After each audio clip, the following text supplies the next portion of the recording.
Sabe aquele atleta super dedicado, que treina pesado, segue o plano direitinho, mas, de repente, parece que bateu num muro?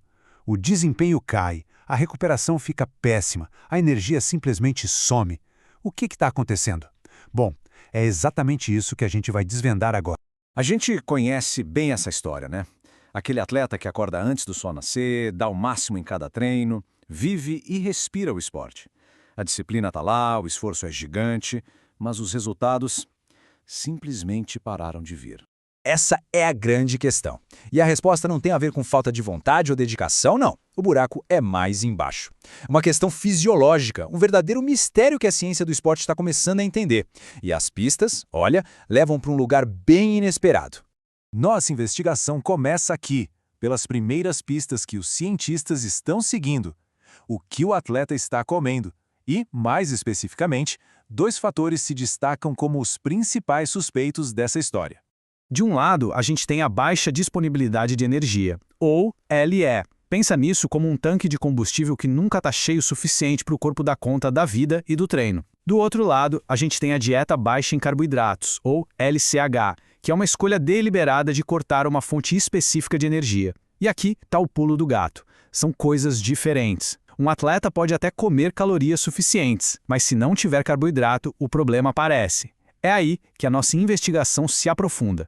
E quando essa falta de energia se torna muito grave ou dura muito tempo, ela vira o que o Comitê Olímpico Internacional chama de LEA problemática, ou PLA. E esse é o ponto em que o corpo basicamente desiste de se adaptar e começa a entrar em pane. Agora a história fica mais interessante. Porque o problema de verdade não é um desses suspeitos agindo sozinho. O perigo real mora no que acontece quando os dois se juntam. É aqui que o enredo tem uma baita reviravolta. A combinação de um estado de PLA com uma dieta super restrita em carboidratos cria uma verdadeira tempestade perfeita dentro do corpo do atleta. É como se um alarme de emergência altíssimo começasse a tocar sem parar. Essa combinação é um estresse tão, mas tão grande que o corpo responde disparando o seu principal hormônio de estresse. O sistema de alarme do corpo simplesmente entra em sobrecarga total. Esse hormônio é o cortisol. A função dele é simples, economizar energia quando o corpo acha que está numa crise, tipo passando fome. É um mecanismo de sobrevivência. O problema é que quando essa dupla de ameaças na dieta mantém o cortisol nas alturas o tempo todo, o corpo fica preso nesse modo de sobrevivência, o que começa a causar muito mais estrago do que benefício. Então, a sequência da catástrofe é essa aqui. Passo 1, o atleta está com pouca energia e pouco carboidrato. Passo 2, o corpo reage com um pico crônico de cortisol. E o passo 3, o golpe de misericórdia. Esse cortisol lá no teto bloqueia a produção de um hormônio que é simplesmente essencial para o nosso metabolismo. Agora vamos ver as consequências disso, porque bloquear esse hormônio, o T3, não é uma coisinha isolada. Isso, na verdade, dá início a uma reação em cadeia, um efeito dominó hormonal que vai bagunçando o corpo inteiro do atleta. Esse é o T3, a grande vítima da nossa história. Pensa nele como o maestro da orquestra do metabolismo, ele que rege a produção de energia e garante que os outros hormônios funcionem direito. Quando o maestro é silenciado, a orquestra inteira desafina. E essa queda no T3 dá o start numa espiral negativa. Vamos ver agora passo a passo como isso acontece. Como um problema hormonal acaba gerando um monte de outros que destroem a saúde e a performance.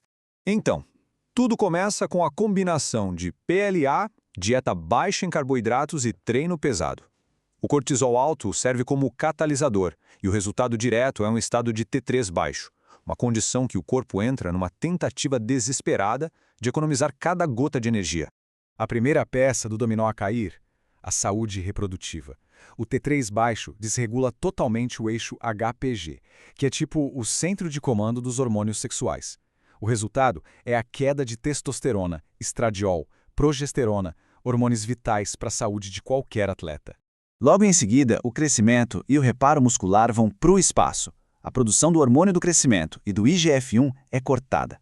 Isso significa que a capacidade do corpo de se recuperar e ficar mais forte, que é a razão principal do treino, fica totalmente comprometida.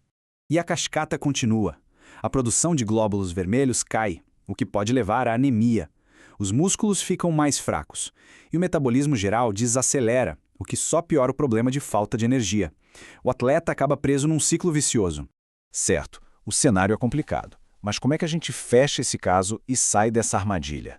Felizmente, a solução é bem mais clara que o problema e ela se concentra em reverter os fatores que levaram a gente até aqui. Vamos ver como.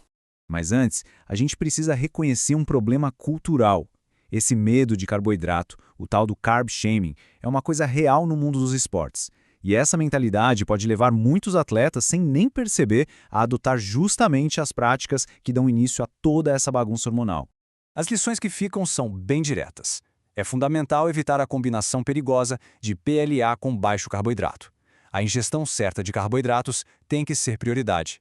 Ficar de olho nos sinais da deficiência relativa de energia no esporte ou REDS é essencial e, como o próprio COI recomenda, a avaliação do T3 é um dos principais indicadores para monitorar.